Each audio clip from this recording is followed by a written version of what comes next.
Hello, friends of Renew. I hope you're having a wonderful day. I hope you're staying present. I hope that you're living in love as Christ loved you and gave his life for you. You know, I usually think that technology is of the devil, but this is starting to change my mind. I'm really starting to dig this setup here where I got this little camera. I get to talk to him in my office here, turning into a studio. I feel like I'm kind of in a bunker talking to the world. It's pretty nifty. First class. In case you're wondering, this is a pretty low budget enterprise here. I've got this camera. It's on a clipboard like this, and it's just sort of talking to me on a desk, and I'm sitting here. It is wild. I love it. So we're in the middle of the series talking. Oh, by the way, if you're wondering why you're probably thinking, gosh, Boyd never changed his clothes. 3 days straight, he's got the same outfit on. Well, just so you know, I do change my clothes every once in a while. My underwear at least once a month, and I try to shower once a month. There, you know my hygienic practices. It's just that I'm doing the first couple of these sessions all in one sitting, so that's why I haven't changed my clothes. All right, so we're talking about Bart Ehrman's Newsweek article, December 10th, entitled "What Do We Really Know About Jesus?" And this guy is trying to ruin everyone's Christmas by arguing that the infancy narratives are not historically valid. So I'm using this as a springboard to talk about kind of general apologetic issues.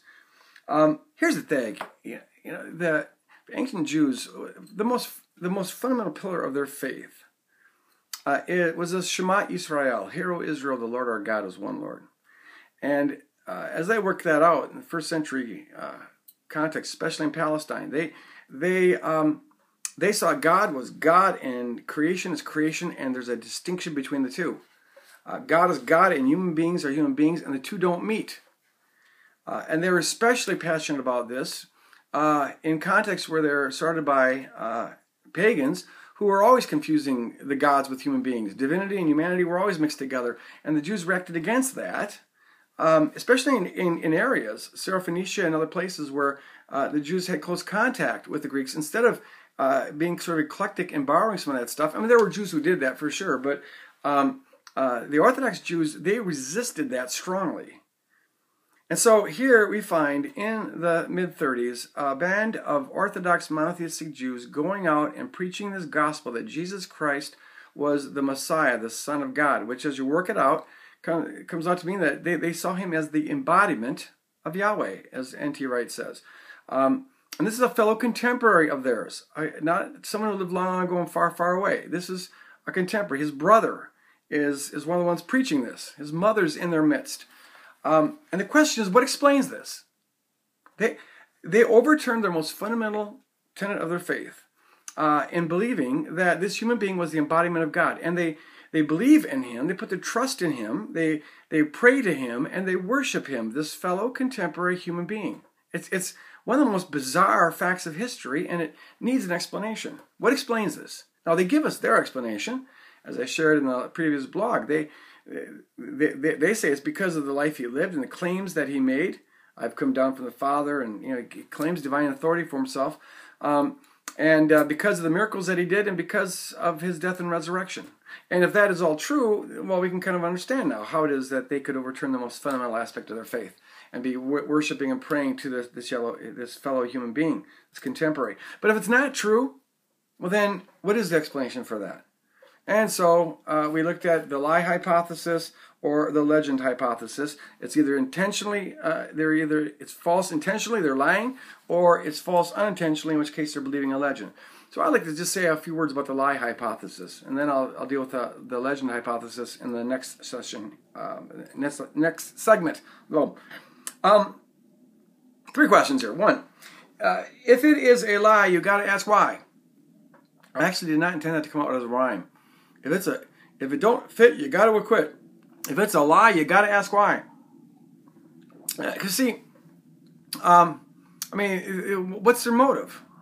Now you see, if these guys, benefited from this, got rich off of this, lived in mansions, drove Cadillacs, wore Rolex watches, you can maybe suspect that that was their motive, but that didn't happen.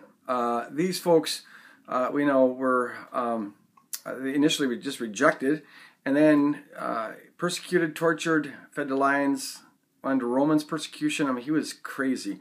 Starting in 64 A.D., made Roman candlesticks out of them, which is tarred them in oil and then set them on fire. Impaled them on posts. And and then soaked them in oil and set them on fire. They didn't benefit from this thing. So what was their motive for preaching this lie, if it was one? Secondly, assume they had a motive. How could they pull off this lie? How they do that? Because this isn't a story that's long, long ago and far, far away. This is a story about a contemporary Jew, and they're preaching this gospel in the same vicinity that they claim this guy lived and did his miracles and stuff like that. How do you just make up a story and expect it to sell in that kind of a context? It's quite a stretch to believe that. And remember, they're doing this in a hostile context. The religious establishment does not look favorably on this new little heresy that's going on, claiming Jesus was the Messiah. He didn't fit at all the messianic expectations that the religious establishment had for a Messiah. This guy got himself crucified. You're supposed to conquer the Romans. He didn't do that. So they're hostile towards this heresy, as hostile as maybe a real conservative Christian would be towards a Christian heresy. And so they would find every opportunity to show it to be false. And if they're just making up a story about a contemporary who didn't exist and did miracles that didn't happen, it would be pretty easy to show that to be false. It didn't happen. What's interesting is that the Christian preachers, far from, they appeal to the eyewitnesses of their audience. Acts 2, Peter's saying, as you yourselves know, this guy did good works and blah, blah, blah. So why would they lie, and how could they pull off a lie, even if they had the motive to lie? And a third thing that's interesting is just this. How is it that we have got no record of anyone cracking? So envision this. They get together, they huddle, they tell themselves a lie, they make up a story. Why, we don't know, but they do, and so they go out and preach it. And then persecution comes. Nero blames the burning of Rome on them. Their treatment, by the way, was so vicious that even this Roman chronicler Tacitus, who has seen plenty of bloodshed in his time, he feels sorry for these guys. In his annals, he writes, and he even describes the way that they were treated under Nero as being barbaric. So you knew it had to be pretty barbaric for him to say that. So how is it then that in that persecution, no one says, "I give, uncle"? In fact, it's kind of surprising that they didn't lie and say it was made up, even if it did happen, because that's what people do when they're under severe persecution. You're watching your kids getting fed to lions. You've got strong motivation for saying uncle. It didn't happen. Yet we've got no record of anyone cracking.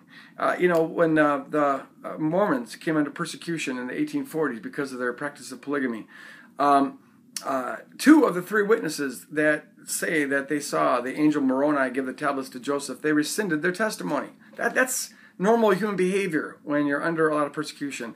But we've got no record of anyone cracking. And if anyone would have cracked, I submit to you, it's likely at least that we'd know about it, because the opponents would seize that. How valuable wouldn't that be to have an Andrew or Philip to say, we made the whole thing up, or John, James, brother, that would have been real valuable, but none of them cracked. That, I think, is pretty strong argumentation that, in fact, they were not making it up. It was not a lie, but they were telling the truth, and they were doing it with great courage.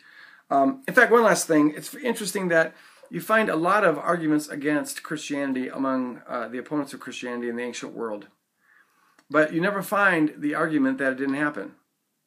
They argue that Jesus did miracles as a charlatan, as a sorcerer, from the power of the devil, but no one denies that he did miracles. And no one says that they just made it up, which, if they had just made it up, that would be the main argument. So I submit to you, the lie hypothesis doesn't fare very well under scrutiny. Tomorrow, we'll get into the legend hypothesis. Until then, God bless you. Stay awake, live passionately, love passionately, serve passionately. I'll see you tomorrow. Bye. God bless.